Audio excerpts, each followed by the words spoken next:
Então, qual foi a sensação que quando você foi quicado em pleno bootcamp pela Cade? Nossa. Cara, isso aí foi meio louco. Explica, conta essa história pra gente, como foi isso? Cara, foi meio louco, porque a gente tava na Coreia, né? Isso foi 2016, né? Foi final de 2016. Isso, Final de foi 2016. Não, 2016. A gente tava no bootcamp na Coreia. 3 História meses. meio paia. 3 meses na Coreia. Já é muito hoje em dia, imagina na época. Na época, 3 meses. Na época era inédito. Era inédito. Não, foi muito bom, querendo ou não, aquele bootcamp. Acho que eu evolui demais. Mas foi tipo assim, os primeiros meses foi de boa. E eu tava com um desempenho bom na solo que eu era o cara com mais Depois pontos de frita o todos e tal. cérebro. E começou uns boatos depois do Mundial, né, que a NTZ tinha ido, que a Cade tava falando com o Revolta e com o Yang. Aí começou uns boatos, aí ô Napon, tá sabendo de alguma coisa? Aí a Cade tinha, o Alox tava com a gente lá e acho que a Cade já tinha encerrado com o Alox. Aí era basicamente, separou em grupos, ficava o Edu, que é o dono da Cade, pra quem não sabe, Eduquinho, uma pessoa fantástica também. O Takeshão e o Eza. E o outro grupo era eu, o Napon e o Alox. A gente foi sem suporte no bagulho. De verdade, vocês O treinaram suporte, lá. a gente treinou lá alguns suportes, aí não funcionou. Coreanos, né? Coreanos. Eu lembro que a gente testou suporte coreano, jungle coreano, top coreano, testou um monte. Eu lembro até hoje que tinha um jungle que era... Esse bootcamp tem o O meme cara no meio de do um treino jungler. pausou o treino e começou uma gritaria no microfone dele, ninguém entendeu nada. Aí botaram o Edu pra escutar, falaram que ele tava brigando com a família, eu não entendi nada. Caralho! Go Mas, for low enfim, feelings. eu falei, aí beleza. Mas separou em grupos e a gente já tinha ouvido esse boato. Aham. Acho que eu tinha até recebido uma mensagem, mano, na minha página do Facebook, se eu não me engano. Uma pessoa tinha mandado, era uma conta fake.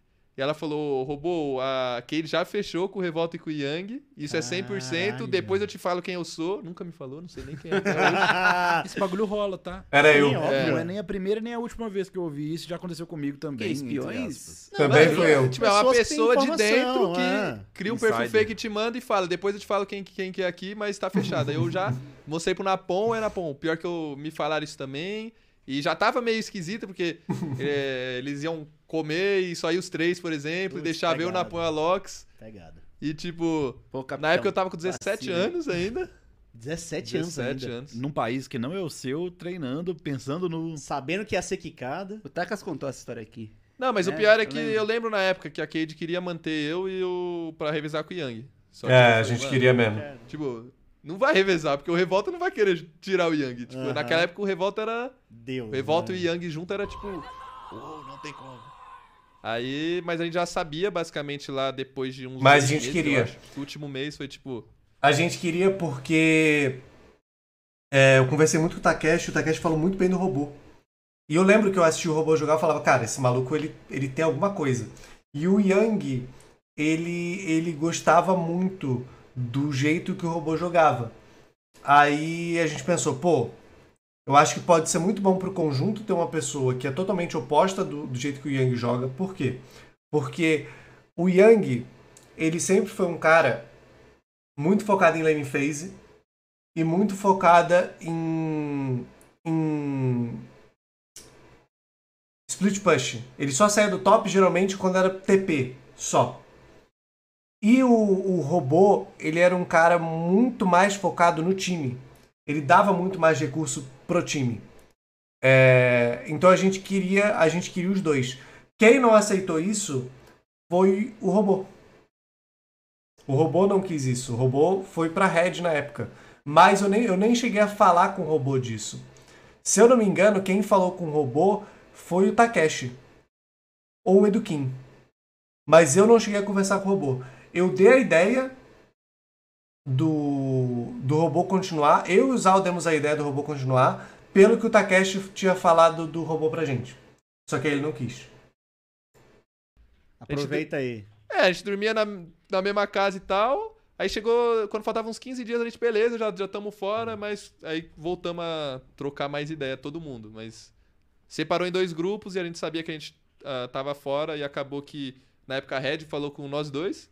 E a gente sabia que a gente tava muito bem, que acho que... Eu sei que eu era o que tinha mais ponto na solo kill, acho que depois era o Wes, depois o Napon, alguma coisa assim. O Takeshão era D2 afundado lá, travado. Meu Ah, amigo. Murilo, Murilo. Eu lembro. Capitão. E o Murilo ficava bravo.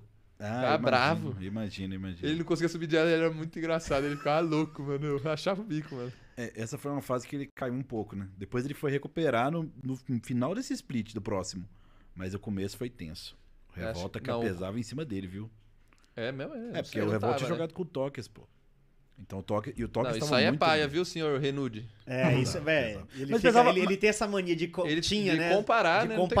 comparar, porque na INTZ, porque no Exódio... Eu acho que isso é uma coisa que me faz ir bem nos times, sabia? A intenção do Revolta, sem defender, sem passar o pano, mas passando, a intenção eu sei que era positiva. A intenção mas a execução acabava não sendo tão legal. Concordo. Mas enfim, você falou que é uma coisa positiva. Não faz com a sua namorada. Não faz. Nunca com a namorada. Não faz com a namorada.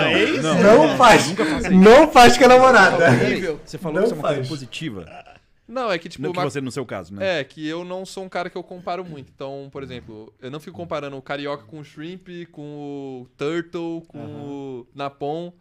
Eu sou um cara que eu gosto de me adaptar ao que o time precisa. Então, por exemplo, na época da CNB, que eu precisava jogar mid, eu jogava mid, jogar jungle, eu jogava jungle. Eu fazia o que o time precisava. Precisava dar cal, eu dava cal. Inclusive foi mais.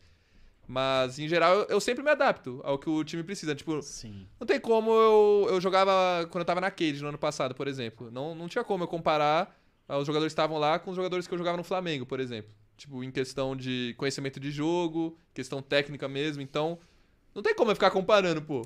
Até porque eu sei que é chato, porque já fizeram isso comigo. Então, não é legal. Você, tipo, ouve, não, mas aquele cara fazia isso. Eu, tipo, legal, ele é ele, eu sou eu. Coisa diferente. Eu jogo desse jeito. Como é que eu posso, tipo, agregar? Então, acho que isso é paia do Renude, né? O Renude, já falei isso pra ele. Já falou mesmo. Porque não adianta, ele não vai achar outro Tokers. Sim, exatamente. Ele pode achar... Porque, tipo assim... eu concordo mais com o que o Diogo falou do que com o que foi falado agora. E o robô sabe disso, porque eu converso com o robô, a gente conversa abertamente sobre isso. Calma aí que... Deixa eu ver quanto tempo chega. Tá. Tipo assim... Não era como se eu chegasse pro Takeshi e falasse, não, o Tokers faz isso, você tem que fazer isso. É que eu chegava e eu falava, mano, o Tokers, ele... Mano, era inegável que todo mundo daquele time sabia muito mais do que todo mundo no Brasil, certo? Então eu tentava passar esse conhecimento da forma que tinha dado certo na INTZ, que foi essa forma. Só que eu demorei muito tempo pra reconhecer isso. E eu lembro que numa conversa que eu tive com o Tokers, ele virou e falou, mano, eu cheguei pro Napon e eu falei uma parada que você fazia, que ia ajudar muito ele, e ele ficou possesso comigo. Isso acontece aí com você? Aí eu falei, velho, às vezes as pessoas ficam meio bravas. Só que eu tenho que falar o que você faz porque você é referência. Isso, na época, a minha forma de pensar. Só que o Tokers, eu acho que ele reconheceu antes de mim que a maioria das pessoas, por a gente ter saído de um time muito... que marcou muito aqueles 5 jogadores, isso estava mais afetando as pessoas do que elas simplesmente ignorarem o fato de serem comparadas e aprenderem. Eu acho que o Tokers reconheceu isso antes de mim. Entendeu? Então, tipo, eu concordo com o que o Diogo falou. Eu acho que a minha intenção era muito boa. Só que eu acho que eu fiz de uma forma muito ruim. Sabe?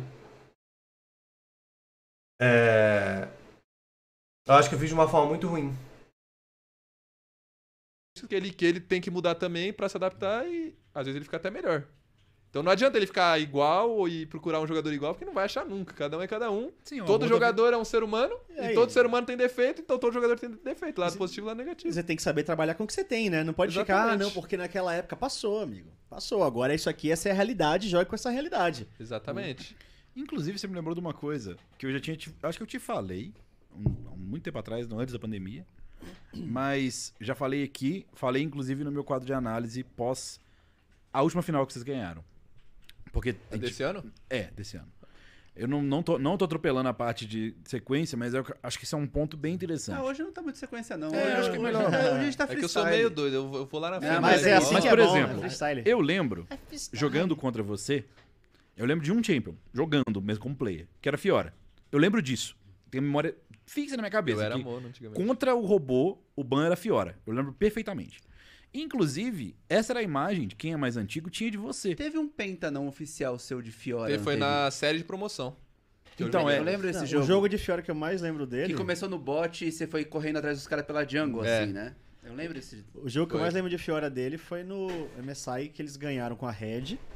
E aí você jogou contra o jogo de desclassificação. Foi triste aquele jogo. Nossa. Você tava muito forte, velho. Aquele foi um dos jogos mais incríveis, assim, de emoção, de pegada que eu fiz, mas Aquele jogo foi... foi muito triste, É, cara. tô vendo que ele tem certos jogos que a gente O não Na- esquece. o Napão queria aquele jogo. Nossa. Dois Baron que dois roubou. Baron. Dois Roubou Baron, dois roubou Baron. tudo, jogou bem Jogou pra caramba. caralho. Você de Fiora também, você O Napão jogou muito soltando MSI aquele mesmo. físico, como se não houvesse amanhã. Eu lembro, o Fizz era forte, cara. O cara pegou o Arauto, eu lembro. Tava difícil o jogo, nossa. Mas eu falei disso por quê? Porque eu tinha essa memória, e essa memória ela continuou por um bom tempo. Porque, por exemplo, eu citei a desclassificação do CNB 2015, que na verdade, foi essa época? Foi. Não. Foi depois, foi Red. Você jogou também a final, essa final você jogou de carry também. Foi Sim. Fizz e tudo. Joguei só um jogo, só o Fizz mesmo. E aí, agora que eu tô com você aqui ao vivo, me deu vontade de perguntar isso. O que aconteceu que teve uma época que era a época do Weak Side? Começou no Flamengo, não foi? Foi por causa do Flamengo? Pior que não. Porque eu acho muito estranho isso. Lá Porque na minha foi onde- memória... Lá foi onde ficou famoso o robô jogando com tanque, isso tá falando? É, que é o robô Weak Sim. Side, que é a... Onde é que começou, tipo, eu comecei... Porque eu era top 1 da solo kill. Inclusive foi assim que eu conheci o Baiano. A gente ficava disputando o top 1 e era lá o Onin Fake de Shinzal Jungle. Nossa, Nossa, ele- Oni mano, fake. Ele era bom de Shinzal Jungle. E aí a gente se Shinzal conheceu era bom, assim, Shinzal basicamente. era bom pra outras coisas também, né? O Shinzal era maravilhoso pra Ah, isso aí acelerar. eu não manjo, mas ele... O Shinzal é um dos melhores times pra acelerar a subida. Meu Deus. Chegar ao Challenger, claro, né, guys? Sim. Aí eu lembro que eu e É, o Baiano ficava acelerar a disputando, top 1, subida, top 2, top 1, guys. top 2, top 2. Aí a gente se adicionou um jogo. Porra, e Diogo. Top 1, top 2 era sempre nós dois, sempre. Uma época, acho que foi 2015, 2014, sei lá. 2014 pra 15, foi isso aí. Aí a gente se adicionou e falou, pô, vamos montar um time e tal, depois, não sei o quê. Aí foi assim que a gente se conheceu, mas enfim. Quando eu entrei no CBLOL, eu tinha um rank muito alto, só que eu só jogava com esses campeões de super mecânicas, Fiora, esses bagulho assim. E eu não entendia nada do jogo, basicamente. Só mecânica e bora pra cima e é nóis. E quando eu comecei a mudar foi em 2016, com o Arcade mesmo, o Takeshão, né? Enchi o saco. Porque tinha o ESA no bot e o ESA também naquela época. Cobra. Recursinho básico pro ESA. Precisava. Nossa, que essa época... E o Takeshi jogava com o Leco, se eu não me engano, na época. Sim, Era o Leco? Sim. Sim. E o Leco jogava mais de weak side. Então, pro Takeshi eu não podia jogar do jeito que eu jogava. Ele ficava louco comigo. Eu jogava, eu dava all-in level 1, metia o louco no cara, o Takeshi, como assim você tá fazendo isso? Olha, o seu jungle tá indo pro lado de baixo, você vai se ferrar, o cara vai frisar, não sei o que, não sei o que. Porque eu não tinha o conhecimento que eu tenho hoje, então... E aí, Foi Carol? muito difícil no começo, acho que Takeshi era bravo na minha época. Inclusive, por isso que o Baiano, eu acho que o Baiano fica revoltado com as coisas de hoje em dia, porque na nossa época o bagulho era doido real, assim, sincero. Mas como assim, bagulho era doido? Tipo, da galera se xingar, essas paradas? Se De cobrar? xingava, era tipo assim... Pra você ter ideia, eu nunca esqueci disso. Você pode trazer o Eduquinho aqui, que o Eduquinho vai confirmar. Ele tava quase... A gente tava quase agendando, só que aí a gente parou de se falar do nada. Vou agendar com ele essa semana. O Eduquinho pode confirmar. A gente tava, acho que foi o primeiro split, eu acho. A NTZ tinha voltado com o Revolta, né? Que ele tinha saído no segundo split de 2015, também ganhou. sim. Isso. E ele tinha voltado pra NTZ. E a gente empatou com a NTZ, que na época era dois Melhor de jogos. dois, A gente ganhou o primeiro e foi estompadaço no segundo. Só que, tipo, a gente tava sendo estompado 10, 15 mil de ouro e a gente quase ganhou o jogo. Porque eu lembro que eu tava de Fiora. E aí eu quase dei um backdoor, eu consegui levar uma torre de Nexus, foi, tipo, muito close. Aí o Edu ficou louco. Porque durante o jogo a gente tava sendo tão estompado que a gente tava rindo na câmera do jogo. Aí o Edu ficou muito louco. Ah, tô ligado. Porque a gente Sim. tava rindo. E aí ele descascou todo mundo, né? Óbvio. E aí chegou na Game House e a gente dormia... Era um quarto e dormia em alguns colchões e tal. E aí ele acordava a gente 7 horas da manhã chutando o colchão, falando, vai treinar! Caralho! Era o bagulho doido. E tipo, ninguém chorava na cara. Todo mundo, não, beleza, tem que treinar mesmo. Pô, não tem como ser estompado Só assim, ficava né? quieto Vergonha e- na cara, não sei o que. Inclusive, isso aí reverberou na nossa Cage 2017. Teve que falar essa história? Não essa história. Depois a gente ficou sabendo. Mas a gente começou o segundo split A perdendo pra trancar a T1. porta pra ninguém entrar e Paulo, chutar. Não essa parte. Essa parte chute, pelo menos ele não me chutava porque eu ficava só Não, dois ele dias. não te chuta, ele dá um botava o toquinho. pé no colchão e falava, dava "Ó, aquela acorda aí." tremida, É, bora, tremeu o bora. colchão, não era o chute também, né, gente? Com Pelo aquela amor de chuva. Deus, né? Tipo, pá, vai trabalhar, nada, vagabundo. Dá uma... Mas, merecido, não, né? a parte que eu tô Foi falando é a estompado, outra. toma numa bica. Que a gente perde pra Team One o primeiro jogo do campeonato. Porque o Team One acabou